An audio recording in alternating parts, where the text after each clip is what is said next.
Hello there guys, welcome back to a short online tutorial. Today we're based in Adobe Photoshop and your good friend Jack from Blue Sky Graphics back again to show you some cool stuff. What I would like to do today guys is show you how to create this very simple dot portrait effect within Adobe Photoshop. A very simple process for you to follow, but as you can see, a really cool effect that you can apply to all types of imagery. The question should be is how do we do it? And that's what I'm here to do today guys, to show you how to do it.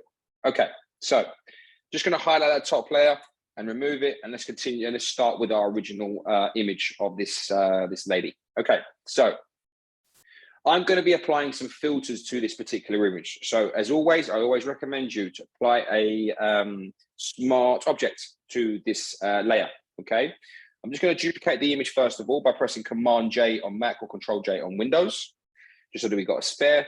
And like I said, I need to convert this layer now into a smart object. So if I right click on that, I can convert to a smart object.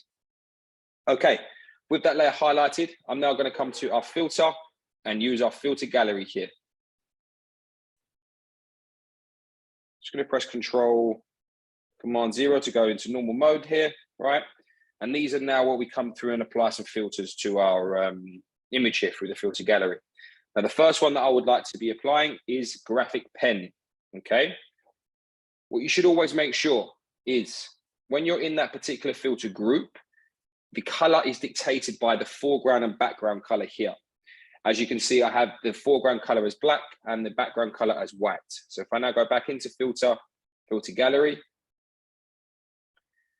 we are going to first of all apply a filter of graphic pen here, okay? Now, as you can see, it's given us that color, black and white.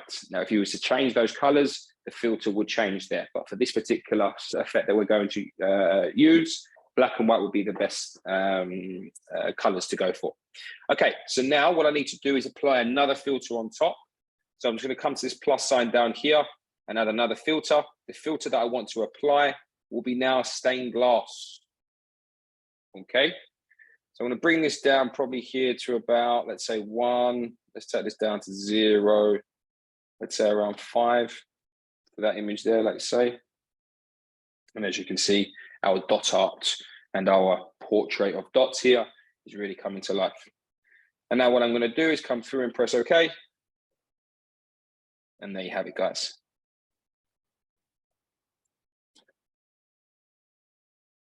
That is the effect in play. So if you're interested in finding out more about the school, guys, please take a look at our website at blueskygraphics.co.uk. Also as well, there are recordings that are coming out on a weekly basis, so please make sure you take a look. Thank you very much, guys. Take care, and I'll see you next time.